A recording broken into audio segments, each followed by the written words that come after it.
Welcome students. तो हमने previous lecture में यहाँ पर देख लिया था स्वतः सममित विखंडन के लिए जो आवश्यक शर्त आई थी z² / a ग्रेटर देन 15। तो इससे आगे एक लाइन लिखनी है, पहले उसे लिखें। अतः स्पष्ट है कि स्वतः सममित विखंडन के लिए z² / a ग्रेटर देन 15 होना चाहिए। स्वतः सममित विखंडन के लिए z² / a ग्रेटर देन 15 होना चाहिए।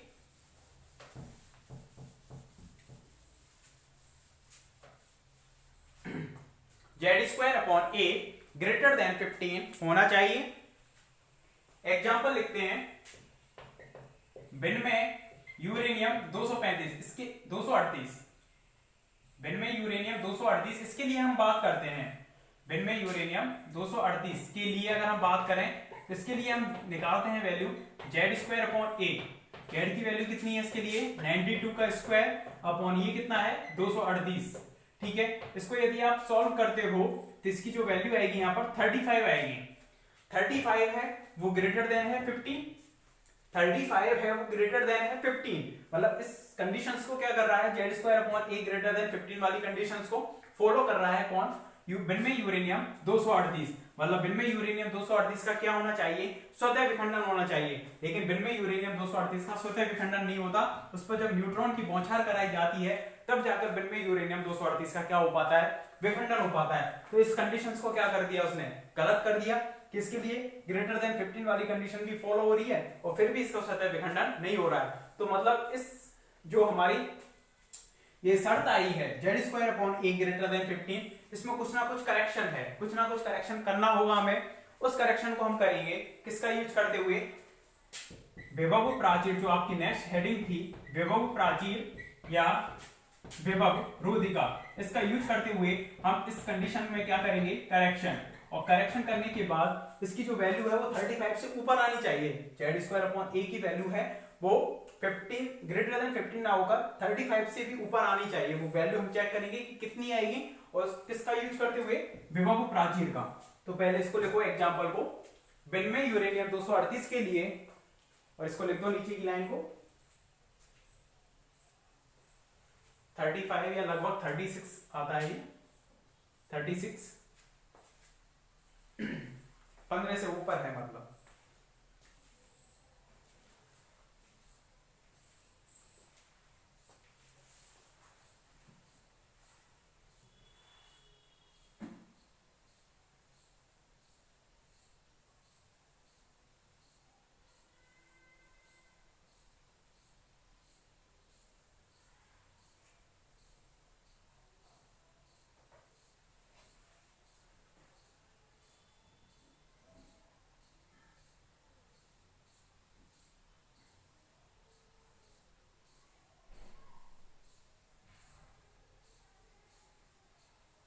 देखना, अतः भिन्न में यूरेनियम 238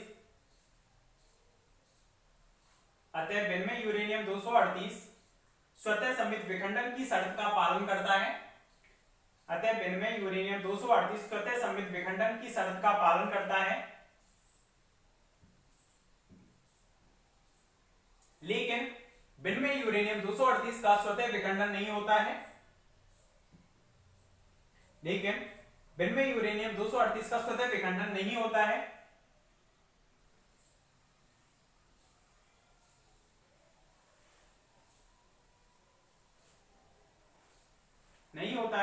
तथा इसके लिए अर्ध आयु 10⁻16 वर्ष है। मतलब इतने सालों में जाकर तो इसकी वैल्यू हाफ रह जाएगी, मतलब एक तरह से स्थायी है, स्वतः सममित विखंडन होता ही नहीं है इसका जब तक इस पर न्यूट्रॉन की बौछार नहीं कराएं, न्यूट्रॉन से इसकी टक्कर नहीं कराएं। तो इसकी अर्ध आयु क्या है 10⁻16 वर्ष है। अर्थात इसके स्वतः विखंडन की इसके स्वतः विखंडन की संभावनाएं बहुत कम है। इसके स्वतः विखंडन की संभावनाएं बहुत कम है।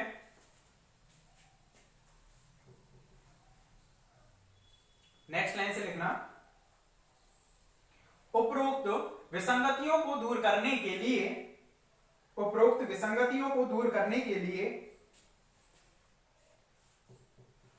उपरोक्त विसंगतियों को दूर करने के लिए नाभिक की विभवरोधिता की अवधारणा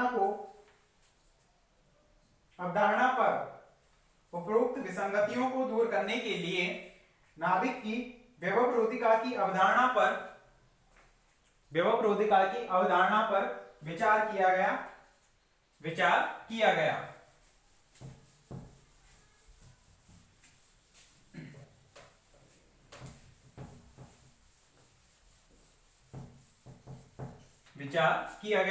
अब इसके बाद हेडिंग डाल देना विभवरोधिका या विभव प्राचीर, विभवरोधिका ब्रैकेट में लिख देना विभव प्राचीर। प्राचीर बोलते हैं दीवार को, रोधिका मतलब उसको रोकने वाली। किसको रोकने वाली, अभी समझ में आ जाएगा आपको कि किसको कैसे रोक रहे हैं, क्या है माजरा पूरा। तो इधर देखो, हम बात कर रहे थे कि एक बड़ा नाभिक है, उसका स्वतः विखंडन हो रहा था दो हल्के नाभिकों में, ठीक है। अब विभव प्राचीर को समझने के लिए वहां पर क्योंकि Z² वाली जो ग्रेटर देन 15 वाली कंडीशन थी वो गलत साबित हो गई विनिमय यूरेनियम 238 के लिए, तो हम उसको करेक्शन करने के लिए एक नया मेथड ला रहे हैं विभवरोधिका या विभव प्राचीर। तो उसके लिए हम उल्टी प्रोसेस करते हैं। पहले तो हम क्या कर रहे थे, एक बड़ा नाभिक था, छोटे तो हल्के नाभिकों में, समान नाभिकों में टूट रहा था, स्वतः संवित विखंडन। अब हम क्या करते हैं, इसके उल्टे प्रोसेस मानकर चलते हैं कि दो समान नाभिक हैं जिनका द्रव्यमान कितना है और परमाणु क्रमांक कितना है, Z/2 A/2, इसका भी Z/2 और A/2। दो हल्के नाभिक हैं, उन दो समान नाभिकों को एक दूसरे के पास लेकर आया जा रहा है और एक बड़ा नाभिक बनाया जा रहा है। उल्टा प्रोसेस लेकर चल रहे हैं, दो समान नाभिक हैं उनको पास ला रहे हैं और पास लाकर एक बड़ा नाभिक बना रहे हैं। मतलब नाभिक के विखंडन के अपोजिट, नाभिक के संलयन क्रिया पर हम क्या कर रहे हैं, यहाँ पर बात कर रहे हैं कि दो हल्के नाभिकों को लाकर एक बड़ा नाभिक हम बना रहे हैं। तो इसके लिए क्या है, दोनों नाभिक कैसे हैं, नाभिक है तो दोनों ही कैसे हैं, पॉजिटिव। जब दूर से एक दूसरे के पास लाया जा रहा है तो जितनी डिस्टेंस कम होगी उतना ही उनके मध्य कूलाम प्रतिकर्षण बल लगेगा, क्योंकि दोनों पर चार्ज कैसा है, पॉजिटिव। तो कूलाम प्रतिकर्षण बल लगेगा, तो कूलाम एनर्जी होगी वहां पर। कौन सी एनर्जी होगी वहां पर, कूलाम एनर्जी, कूलाम ऊर्जा होगी। तो एक ग्राफ देखते हैं इसमें हम इस तरह से, एक तो ईसी कूलाम ऊर्जा,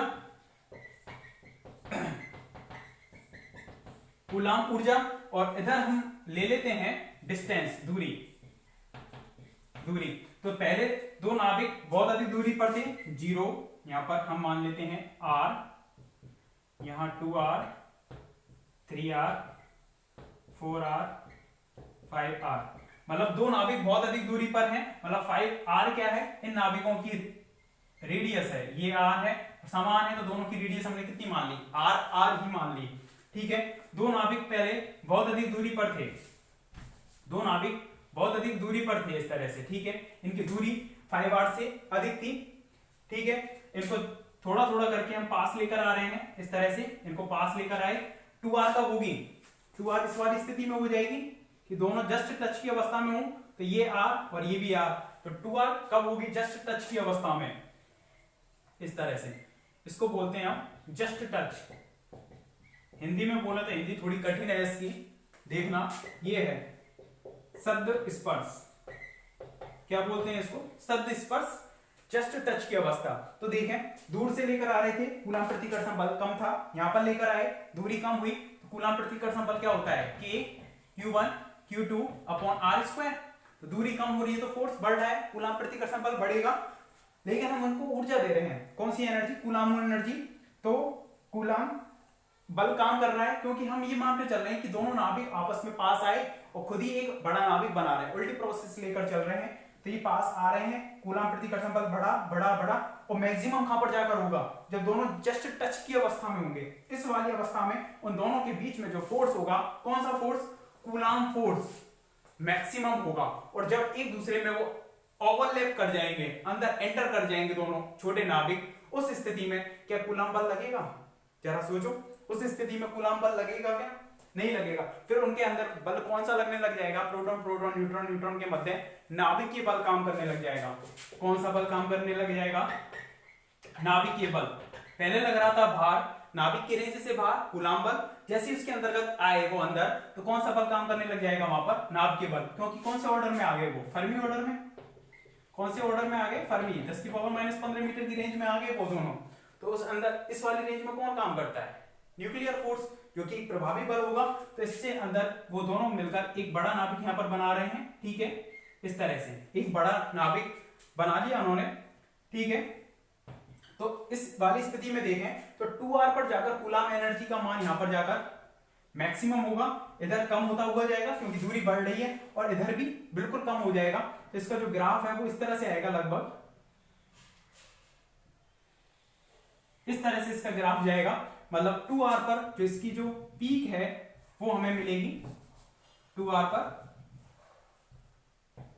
ठीक है। इस तरह से यहां पर जो पीक मिलेगी ये मिलेगी, यही कहलाती है विभव प्राचीर। ये ऊंचाई है कि मतलब अगर किसी नाभिक को, दो हल्के नाभिकों को यहां से यहां गुजरना है, तो उसको ये पीक को, इस विभव प्राचीर को, विभव प्राचीर की ऊंचाई कहलाती है, ये विभव प्राचीर की ऊंचाई, ठीक है। यहां पर आप इसका भी डाटा ले सकते हैं कि यहां पर लगभग 50 है, यहां 100 है, यहां 150 है, यहां 200 है। इस तरह से हमने एनर्जी ले ली यहां पर मेगा इलेक्ट्रॉन वोल्ट में, कूलाम एनर्जी को, ठीक है। इसको लिया है कूलाम एनर्जी को इस वाले पर।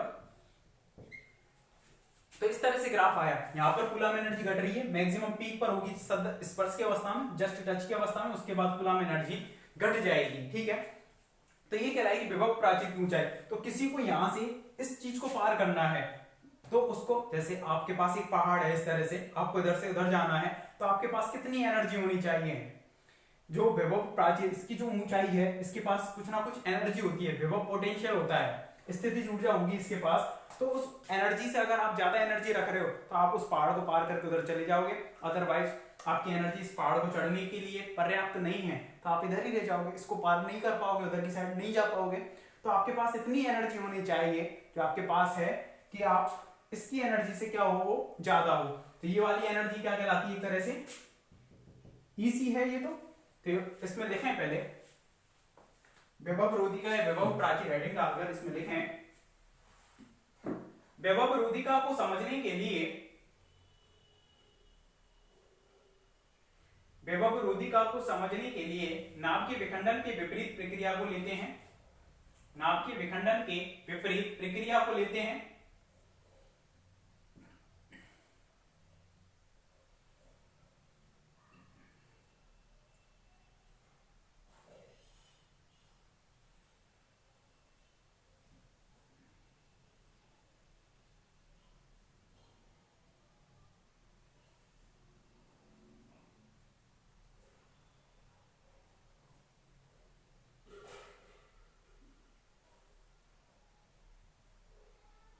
नेक्स्ट लाइन से लिखना, माना दो सममित उत्पाद नाभिक, माना दो सममित उत्पाद नाभिक जिनका द्रव्यमान, सममित उत्पाद नाभिक जिनका द्रव्यमान a/2 व परमाणु क्रमांक Z/2 है, परमाणु क्रमांक Z/2 है, दूर से एक दूसरे के निकट आते हैं, दूर से एक दूसरे के निकट आते हैं और अंत में एक गोलीय सममित आकार के नाभिक का, दूर से एक दूसरे के निकट आते हैं और अंत में एक गोलीय सममित आकार के नाभिक का निर्माण करते हैं, गोलीय सममित आकार के नाभिक का निर्माण करते हैं। ये बहुत दूरी से आ रहे हैं और इस तरह से जस्ट टच की अवस्था में आए। एक ओवरलैप वाली स्थिति भी आप दिखा सकते हो यहाँ पर, इस तरह से कि ये दोनों इस तरह से नाभिक क्या करने 8 वाली स्थिति सी आती है, इस तरह से ये एक दूसरे में ओवरलैप कर रहे हैं और यहाँ पर जाकर आर दोनों इंटर कर रहे हैं, तब जाकर एक बड़ा नाभिक यहाँ पर बन रहा है। इस तरह से एक ओवरलैप वाली स्थिति भी यहाँ पर दिखा सकते हो कि ओवरलैप करते हुए उसने एक क्या बना लिया, एक बड़ा नाभिक बना लिया और अंत में एक गोलीय सममित आकार के नाभिक का निर्माण करते हैं। ऐसा करने पर दोनों के मध्य, ऐसा करने पर दोनों के मध्य कूलाम के नियमानुसार, कूलाम के नियमानुसार प्रतिकर्षण स्थितिज ऊर्जा, प्रतिकर्षण स्थितिज ऊर्जा ईसी का मान बढ़ता हुआ जाता है, प्रतिकर्षण स्थितिज ऊर्जा का मान बढ़ता हुआ जाता है।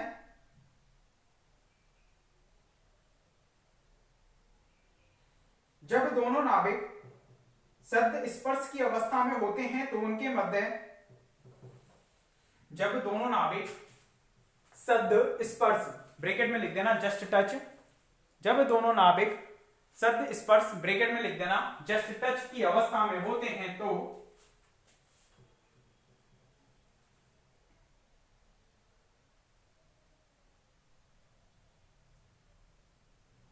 इनके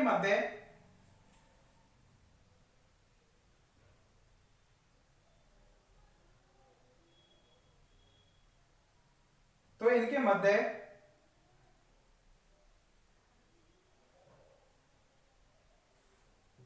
नाभिकीय आकर्षण बल बढ़ने के कारण, तो इनके मध्य नाभिकीय आकर्षण बल बढ़ने के कारण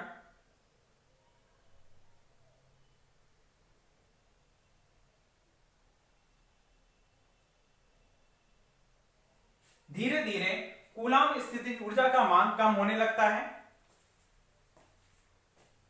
नाभिकीय आकर्षण बल का मान बढ़ने के कारण कूलाम स्थितिज ऊर्जा का मान कम होने लगता है। अर्थात जस्ट टच की अवस्था में कूलाम स्थितिज ऊर्जा का मान अधिकतम होता है। अर्थात जस्ट टच की अवस्था में कूलाम स्थितिज ऊर्जा का मान अधिकतम होता है। कूलाम स्थितिज ऊर्जा का मान अधिकतम होता है। अब इस ग्राफ को बनाओ, ग्राफ को बना लो इसी की तरह। डिस्टेंस ले रहे हैं और इधर है कूलाम एनर्जी या स्थितिज ऊर्जा लिख सकते हो। उसकी मैक्सिमम मान कहां पर है, जस्ट टच की अवस्था में। तो जस्ट टच की अवस्था में ग्राफ को बनाओ पहले। जस्ट टच की अवस्था में कूलाम स्थितिज ऊर्जा अगर हम निकालते हैं तो वो कितनी आएगी,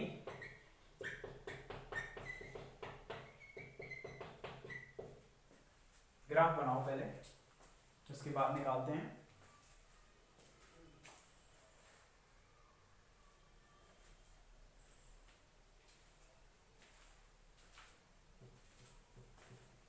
सीधी लाइन है एकदम।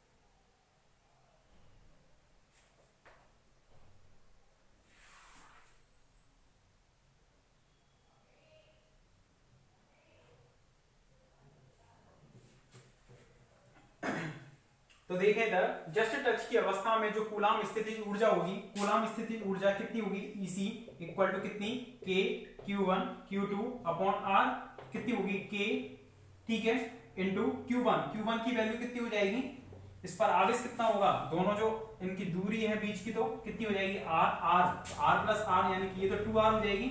आवेश पहले पर कितना है, Z/2 परमाणु क्रमांक है, तो Z/2E, और दूसरे का भी Z/2 है तो Z/2E, ये हो जाएगा। तो K Z square E square upon 4 8 हो जाएगा इंटू R, ये हो जाएगी EC की वैल्यू। इसको अगर हम सॉल्व करते हैं तो यहां पर आ जाएगा, ये सॉल्व करने से पहले क्योंकि R इक्वल टू कितना होगा, रेडियस कितनी होती है, R equal to R0 A की पावर 1/3। लेकिन ध्यान रखना जब रेडियस R है, R किसकी मान रहे हैं हम, परमाणु जो छोटा नाभिक था उसकी हम रेडियस कितनी मान रहे हैं, R। तो R के संगत द्रव्यमान कितना है, A/2। जो R रेडियस का जो परमाणु है या नाभिक है उसका परमाणु क्रमांक तो कितना है, Z/2, और ये कितना है, द्रव्यमान संख्या A/2। तो R के संगत द्रव्यमान कितना आएगा, यहाँ पर A ना आएगा, A/2 आएगा। इस चीज का विशेष ध्यान रखना, A/2 1/3। तो EC इक्वल टू कितना हो जाएगा, K Z square E square 8 into R0 1.5 होता है इसकी वैल्यू, और a की पावर में 1/3 और 2 की पावर 1/3 कहां पहुंच गया, ऊपर पहुंच गया।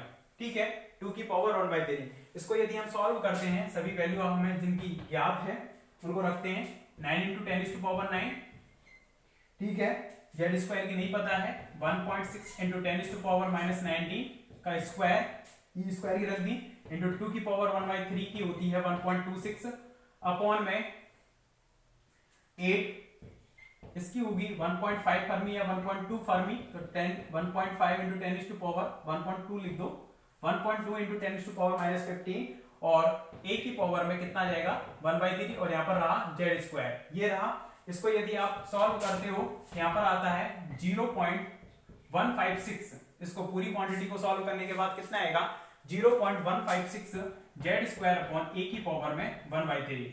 ठीक है, इसको इक्वेशन डाल देना। नेक्स्ट कितनी थी, पहले कितनी चल रही थी 5, उसके बाद इसको डाल देना 6, यहां तक लिखो इसको पूरा।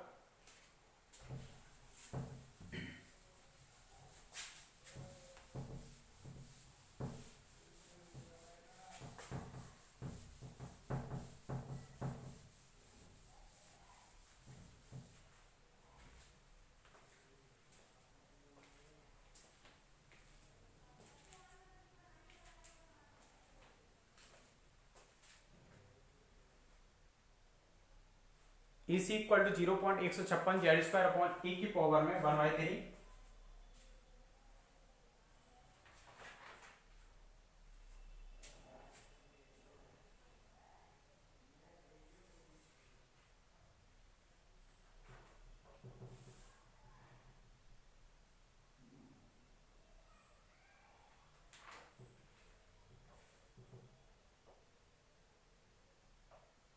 और ये एनर्जी किस में आएगी बता सकते हो,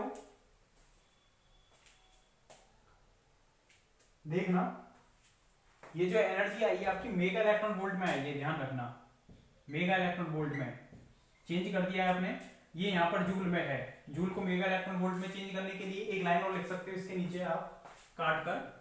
पहले ये जूल में चल रही थी, ईसी को हम सभी एसआई यूनिट्स में ली है, तो एनर्जी किस में आएगी जूल में। जूल को अगर हम चेंज करते हैं किस में, 9 × 10⁻9 इंटू 1.6 इंटू 10⁻⁻19 का square into 1.26 Z square upon A की पावर में 1/3 और 8 इंटू 1.2 इंटू 10⁻⁻15 ये हो जाएगा। और इसको यदि जूल को हम चेंज करते हैं किसमें, इलेक्ट्रॉन वोल्ट में, तो 1.6 इंटू 10⁻⁻19 का भाग देना होगा। तो अब यहाँ पर किसमें आ गई ये इलेक्ट्रॉन वोल्ट में, और इसको जब सॉल्व करोगे तो यहाँ पर आएगा 0.156 इंटू 10⁻6 इलेक्ट्रॉन वोल्ट, तो 0.156 ये कितना हो जाएगा मेगा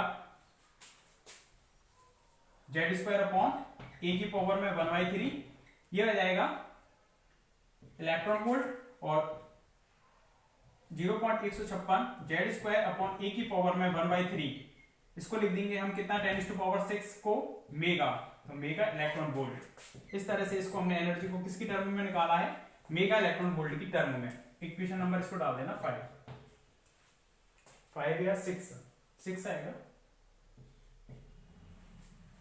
पहले से चल रही है जो इक्वेशन, उसके बाद 6 है।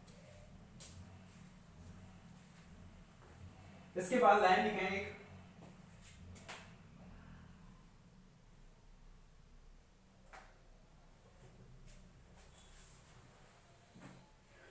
जस्ट टच की अवस्था में ईसी का मान, जस्ट टच की अवस्था में ईसी का मान विभव प्राचीर की ऊंचाई कहलाती है। जस्ट टच की अवस्था में ईसी का मान विभव प्राचीर की ऊंचाई कहलाती है।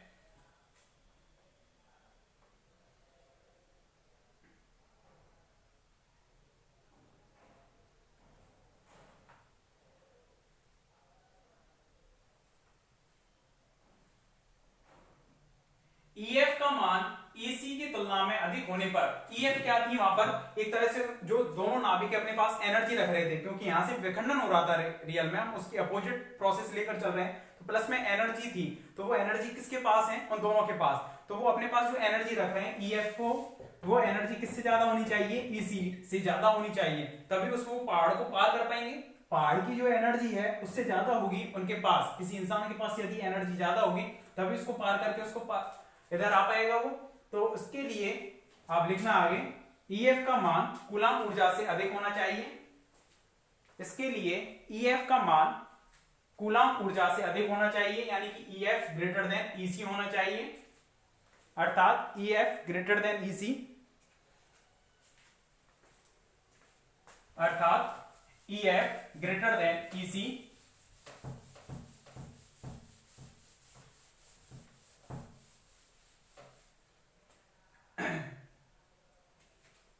तो इसको लिख सकते हैं हम EF माइनस के EC ग्रेटर देन 0।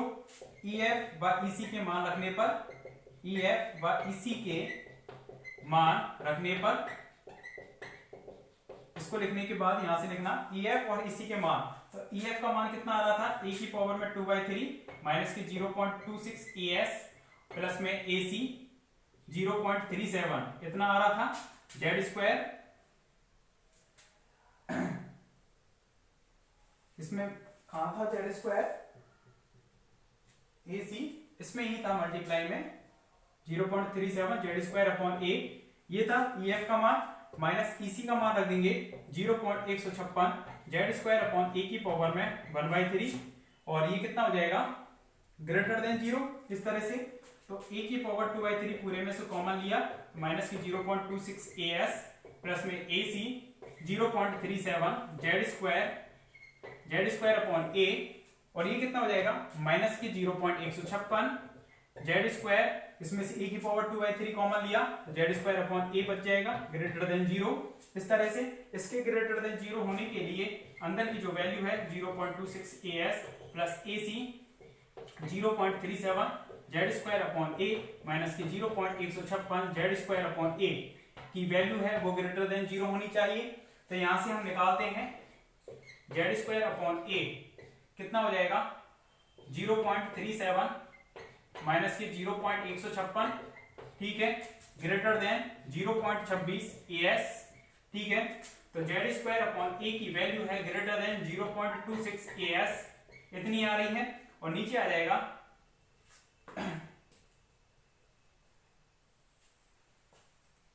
रुकना इसमें 0.37 AC और आएगा, ठीक है, 0.37 AC और यहां से 0.156, ठीक है। Z square upon a greater than AC 0.37, पहले इतना आ रहा था इसमें से, लेकिन इतना टर्म और कैंसिल आउट हो गई है, 0.156 ये माइनस हो रही है, पहले इतनी ही वैल्यू आ रही थी यहाँ पर, इसमें ये और हुआ है माइनस के 0.156, यहां तक लिखो इसको।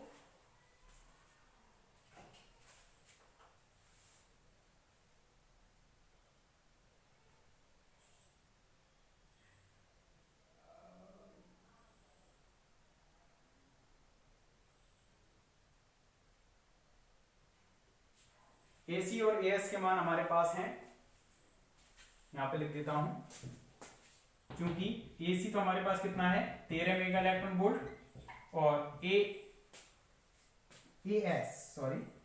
तो 13 मेगा इलेक्ट्रॉन वोल्ट है, AC है 0.595 मेगा इलेक्ट्रॉन वोल्ट। इन दोनों की वैल्यू यहां पर अगर हम पुट करते हैं तब Z square upon a greater than, और ये आएगा 53 से समथिंग, तब Z square upon a greater than आएगा 53 सॉल्व करने के बाद, ठीक है। अब ये वाली प्रॉपर्टी उसके लिए भी संतुष्ट हो रही है, सेटिस्फाई हो रही है यूरेनियम के लिए, क्योंकि यूरेनियम के लिए कितना आ रहा था 35, जो कि 53 से कैसा है, 36 आ रहा था, जो कि 53 से कैसा है, लेस देन, मतलब उसका सतह विखंडन नहीं होगा।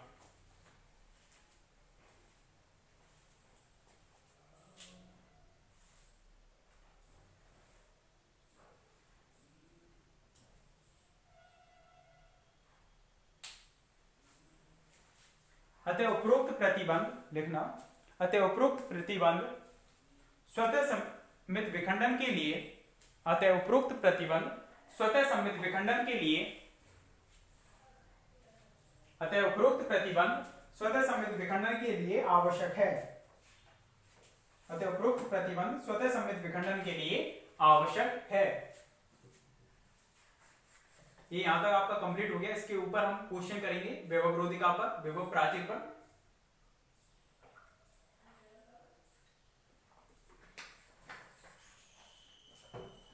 वो करेंगे नेक्स्ट लेक्चर में, ठीक है। साथ के साथ नोट्स बनाते रहना अपने तरीके से। Thank you.